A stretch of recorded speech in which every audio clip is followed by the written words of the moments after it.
Hey guys, welcome back to Storytime with Mr. Isaiah. We are reading Sink or Swim, and today we're starting chapter 22. I hope that you're enjoying the story, and as I've said many times before, if you have not been joining us all along, please make sure you go back and catch up with the previous chapters. Alright, chapter 22. One evening, Strobe and I had a bunch of other guys were in the mess just off the dog watch, waiting for dinner. The ocean was calm for once, so the cooks were able to muster up a real hot meal for us, and one that we'd all get to hold down since nobody was seasick.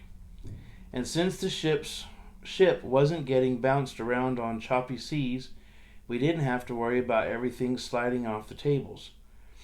Even with the fiddleboards up, it had gotten warmer out. Temperatures in the 50s were just a couple of days before we were practically in the middle of the ice storm. On the downside, we were all pretty much falling asleep, just sitting there waiting on the chow to be ready. I felt a thud on my forehead and woke right up and realized I'd slumped so far forward that my head had hit the table.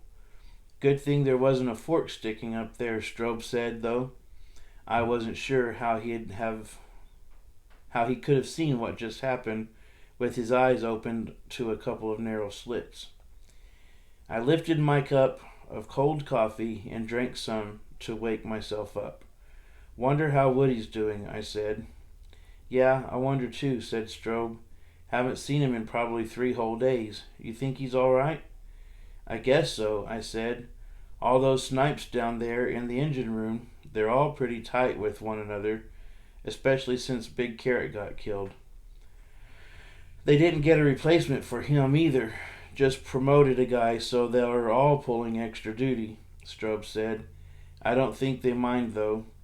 The cooks brought out steaming pots of, well, something we decided was supposed to be beef stew.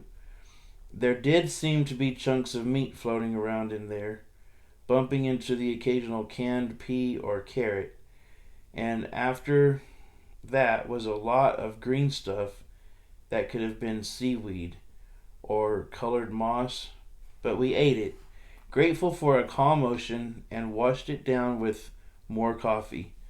Want to go see him? I asked Strobe when we finished. Who, Woody? He said. They'd throw us right out of there. They don't like anybody invading their cave. You know that. Maybe it's more relaxed with the new chief motor machinist mate, I said. Strobe shrugged. Worth a shot. I mean, I'd hate for Woody to think we're not still his pals and all.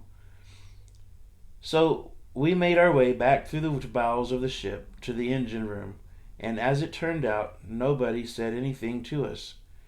They just stared at us when we came in, as if we were aliens from another planet. Maybe it was the deafening noise of all the machinery necessary to run the control 2 giant screws that worked the propellers.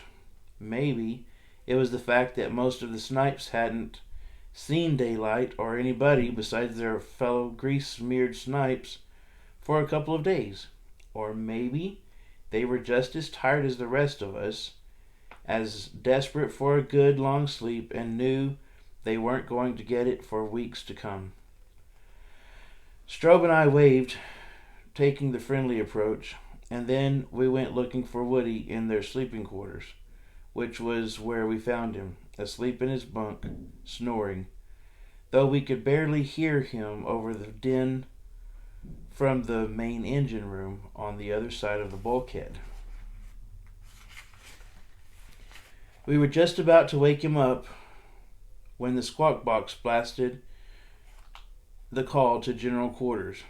Woody sat up so fast that he bonked his head on the bunk above him, like in a cartoon. It should have been triced up since nobody was in it, but apparently they were looser about their sorts of things in the engine room. We shouted hi and goodbye to Woody, who seemed confused to see us, or maybe it was from hitting his head. Then we turned to race back to our stations, but something stopped me. I turned to look at Woody again. He was rubbing his head, but grinning at me, which struck me as odd. "You okay?" I asked. "Oh yeah, sure," Woody said. "This isn't anything. Down here you hit your head all the time on stuff. Gotta have a hard head to get by." I should have already been gone. We must have spotted a U-boat and they're about to give chase, but I still held back. "Why are you grinning like that?" I asked. "I don't know," Woody said, looking sheepish. "I just saw that you and Strobe came down to visit, and it occurred to me that I ain't ever had friends like you guys before. That's all." I smiled. "Yeah," I said, "me too." And then I took off for my duty station, and Woody took off for the engine room. I turned to wave to him for some reason, but I was too late. He was already gone. Good weather and ocean for eating in the mess was bad weather and ocean for eluding the wolf pack. Once we made it to our stations, Strobe and I joined everybody else, scanning the horizon for ships on fire. Sonar had picked up something that might have been a U-boat, and we were racing toward the spot, practically flying over the waveless sea. It was night, but there was a half moon and enough light to see the shape of a couple of the cargo ships lumbering forward off to starboard. We'd had a run of false soundings on sonar the past couple of days, and I was beginning to think this might be one more. But then the order came to prepare the depth chargers, and the PC slowed. Strobe and his depth charger crew went to work, while I helped with shells for the deck gun.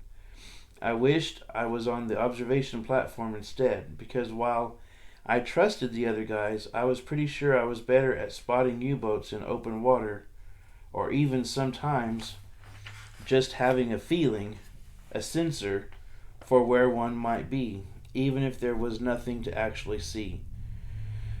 Lieutenant Tally ordered them to launch the depth chargers, and we all braced ourselves for the aftershock. Spouts of water shot up and caught the moonlight. For a second it was actually beautiful, and then the concussion jolted us up out of the water and slammed us back down. Guys staggered, slammed into rails, fell on the deck, the usual, and then another depth charger went off even deeper, and it happened again, and then a third depth charge even deeper. I was picking myself up and back into position by the forward gun when the water next to the ship started frothing and churning. An oil slick formed nearby, coming from below the surface, where we'd either hit a U-boat or they were trying to convince us we had. Lieutenant Tally ordered the engine room to back the ship off a little, and we trained the forward gun and the still churning water. We didn't have to wait long before the bow of a U-boat broke through, and then the forward deck, and then their deck gun, obviously damaged and half off the mount. Then the tower, also damaged. Only half the sub managed to surface, so we'd hit it all. Guys on our ship cheered until Chief Kurt ordered everybody to shut up and grab small arms. We kept the forward gun aimed at the U-boat tower. Guys with weapons crouched behind cover with their guns aimed there too, where the Germans would climb out if they were still alive, and if they were going to surrender. So we waited like that, hardly breathing, minutes passing, knowing we couldn't stay like that long, because another U-boat in the wolf pack could be lining up fire a torpedo at us any time. "How long you think Lieutenant Tally's going to wait?" the guy next to me asked. "I say we go ahead and open fire, sink this U-boat, and get the heck out of here," said another guy.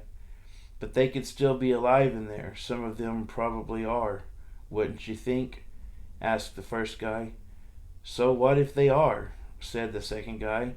"What are we going to do with them? We can't take on any prisoners, can we? Can't slow down the convoy just for something like that." Nobody answered him because nobody knew how. After 5 more long minutes that felt like an hour, a German climbed out of the tower and down onto the sloping deck of the U-boat. Another followed, then several more. They pulled an inflatable raft out with them, looking at us nervously the whole time. "They're probably waiting for us to start shooting," somebody said. "The way they do it to us, the situation was reversed." We kept guns aimed at the U-boat. Lieutenant Talley and the other officers were on bridge. He shouted something to the German submariners, but none of them answered. They inflated their boat, still keeping one eye on us to see what we would do, but not asking permission for anything, not saying anything, and then they climbed on board and began paddling away from the U-boat and away from RPC. "What the heck is this?" Strobe asked. I hadn't seen him come over to where I was stationed. "We're just letting them get away?" "It's not like they can do anything," I said, "except wait to be rescued by another U-boat." "I say we start shooting," a guy in the forward gun crew snarled. "Nah," somebody else said. "Lieutenant Talley's going to let them get far enough away, and then he's going to sink their sub, and anybody else on board who didn't come out." "You gotta figure they're all dead down there, or they'd have come out, too," Strobe said. "I hope that's it," I said. I didn't want to think about men still alive on the U-boat when we fired on it, if that's what Lieutenant Talley was actually planning. We never got the chance to find out, though, because suddenly the whole world was ripped apart by an enormous explosion, and we were in the middle of it, thrown off our fleet, our ship swallowed up in flames. And that's the end of the chapter. We'll get started back on chapter 23 tomorrow. I hope you guys are enjoying the story. Stick around for more, okay? I'll talk to you later. Don't forget that I love you, and I hope you're doing well. Praying for you guys often. Goodbye.